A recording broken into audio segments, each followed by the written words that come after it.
we're seeing here were puppets, Yuxian and the Bainyangzi. These are also traditional Chinese legends about a love story that did not fulfill. And we can see the design of shadow puppets and how it is different from some of the other silhouette animators we look at in the same class. For one, Bainyangzi, if we look closely at the design of her hand, it's maintaining this particular gesture, and that's because all the fingertips are not movable. So it's gonna stay like that. The only movable part is the wrist. This is different from the German silhouette animator we also talk about in class, Lotte Reiniger.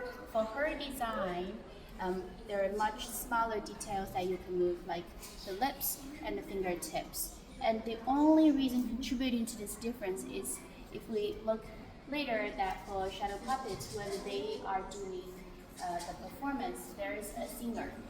While controlling the shadow puppet, the singer is singing and there is a lyric going on that would maintain the storytelling process. Versus for Lotte Reiniger, for her silhouette animation, there's no composition going on. So she had to really use those finger gestures and the lip movements very expressively to maintain the storytelling process. But both are equally amazing.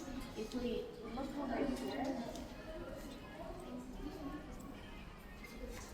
this is Yuxian and the Bainyangzi as well, and we can see a slightly different idea when it comes to how much detail you want to maintain. We can see the hand over here has no finger indication at all, but the color is extravagant, and there's carved out spaces to indicate a concept of embroidery on their clothes.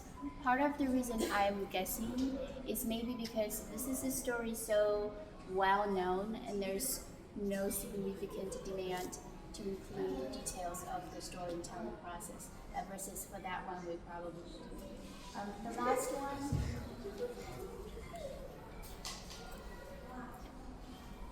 If we look over here, this is an example from Shanxi province.